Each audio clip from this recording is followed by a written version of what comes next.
a murderer that Brazil turned into a hero. There is a man in Brazil who confessed to having killed more than 100 people, sentenced to almost 400 years in prison. And when he got out of jail, he became a YouTuber, with its own channel, University Interviews. Fans who asked for a selfie on the street. Pedro Rodrigues' son had tattooed on his left arm one sentence that left no doubt about who he was. "I kill for pleasure." But Brazil called him a vigilante. And this difference says much more about Brazil than about him. This is the case of Pedrinho Matador, the greatest serial killer in the country's history, and one of the stories most disturbing you'll ever hear. Not by the number of deaths, but by what that number reveals about how a human being becomes what he became. Pedro Rodrigues' son, born October 29th, of 1954, on a farm in Santa Rita do Sapucaí, in the south of Minas Gerais, was born with a damaged skull, not by accident due to violence. Still inside the mother's, his father assaulted his wife with kicks. The impact hit the head of the still-forming baby. Pedro grew up in a house where violence was the everyday language. The father attacked the mother regularly. And Pedro learned from a very early age what strength was the only coin worth anything. At the age of 9, he couldn't take it anymore. Ran away from home, began to live on the streets of Maguitas Cruzes in the Great Sao Paulo, stole in the East Zone, and in the central region of the city to survive. At 13 years old, felt for the first time the will to kill. He himself described it in interviews decades later. In a fight with an older cousin, pushed the boy into a press. The cousin barely survived. Pedro backed down at the last hour, but the will stayed. At 14, she returned, and this time he didn't back down. Pedro's father worked as a guard at a school in Alfenas, interior of Minas Gerais, was accused of stealing food from the college kitchen, fired by the deputy mayor of the city. Peter was 14 years old and decided that this man deserved to die. He killed the deputy mayor of Alfenas, then killed another school lookout. What he believed be the real snack. 2 men dead by a 14-year-old teenager in the name of a father who beat him. There was no rational logic to it. There was one child who only knew one way to react to what he considered unfair. Pedro fled to Mogi from the crosses, started frequenting the world of trafficking, stole smokehouses, killed rival drug dealers. It was at that time that he met Booty, the widow of a local drug trafficking leader. The two went to live together. Pedro took over the dead man's business, and with them the enemies. But something happened that changed the course of everything. Booty was murdered, accompanied by members of one rival gang. While I was pregnant, Pedro prometeu revenge, and complied with one brutality that shocked even those who already knew your history. He and 4 cronies went to the crime boss's wedding party. 7 people died, 16 were injured. Peter had not yet turned. In 1973, Pedro was arrested for the first time, was 19 years old, sentenced to 128 years in prison for a list of crimes that he already scared. But what happened inside jail? It was in many ways worse than anything that came before.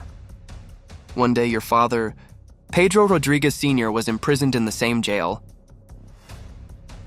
One day Pedro found out what his father had done outside.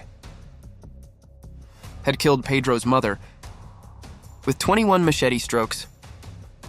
What Peter did next is one of the most disturbing scenes recorded in system history. Brazilian prison. He got a knife inside the prison, entered his father's cell and stabbed 22 times. One more blow than the father had struck the mother. And then did something that goes beyond any cold analysis. Ripped off his father's heart and chewed up a piece. He himself described this later without hesitation, as if he were telling something perfectly understood. "It was my way of avenging," my mother said. No psychiatrist who evaluated him found signs of psychosis. He knew exactly what he was doing. Always knew, Peter was arrested from 1973 to 2007. 34 years old. Inside the chain, continued killing. Killed in the cell. In the courtyard. And once, inside a handcuffed truck next to another prisoner. On the way to a transfer, this other prisoner had been convicted of rape. Pedro decided that he didn't deserve to reach his destination alive. Killed handcuffed on the move. Officially, there were 47 deaths within the prison system. Other than what he committed before he was arrested, the final account in the processes reached 71 confirmed numbers. Pedro said that the real number went from 100, sentenced to almost 400 years in prison. The greatest penalty, deprivation of liberty, already applied in the history of Brazil. But there was one detail that most people didn't know. By Brazilian law, no one could serve more than 30 years in prison. After changed to 40 years in 2019. In 2007, Pedro Rodrigues' son came out the front door. When he got out of prison, Peter was 52 years old. And Brazil didn't quite know what to do with him. The audience part treated him like a hero, a vigilante who had passed decades killing rapists, drug dealers, and murderers. The logic was simple and dangerous. He killed bad people.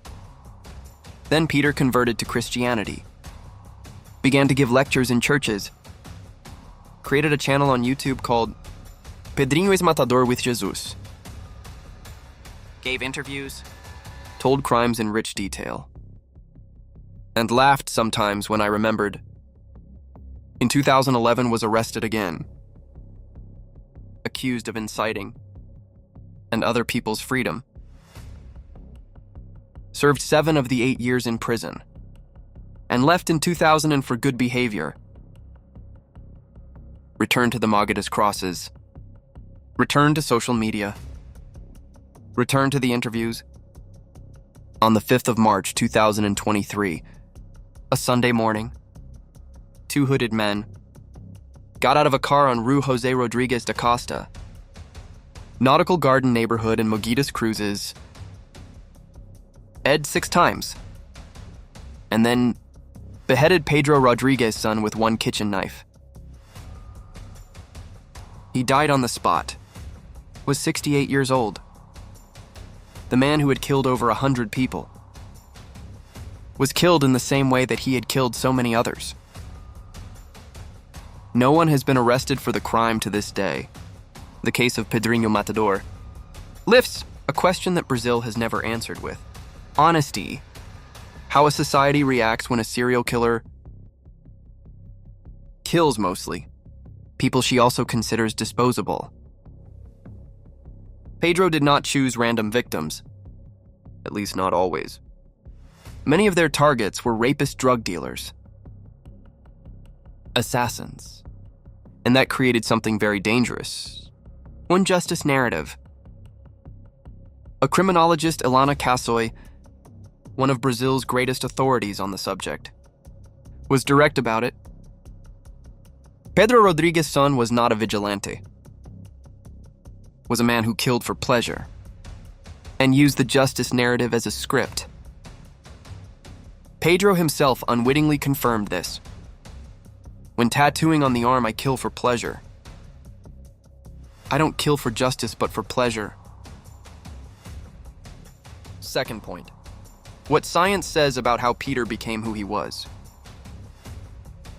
Pedro was born with physical skull damage, grew up in an environment of severe domestic violence, was abandoned to the streets at age 9, and entered organized crime before adolescence. None of these factors alone creates a serial killer, but combined create an environment where the violence becomes the only vocabulary available. That's no excuse. It's diagnosis. And the difference between the two is where Brazil historically stumbles. Third point, or system. Pedro entered jail at 1009 years old and spent the next few decades killing inside it. 47 murders within the prison system. There was nothing, no structure, no protocol, that prevented one man, reportedly a murderer, of continuing to kill within one state institution. The system did not contain it. The system powered it. Pedro Rodrigues Filho was born with a skull damaged by a violent father, grew up on the streets, killed for the first time at the age of 14, and Brazil went decades without knowing if it should arrest him or applaud. This ambiguity, this collective confusion between justice and revenge, between hero and monster, is the true legacy of this case. Because in the end, Peter was killed the same way he killed.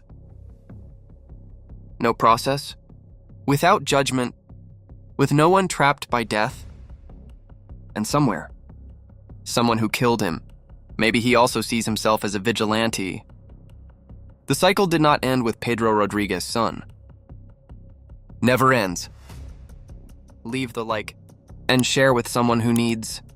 Hear this story and respond. Pedro Rodrigues' son was a vigilante, or just a murderer that Brazil decided to romanticize. Until the next case.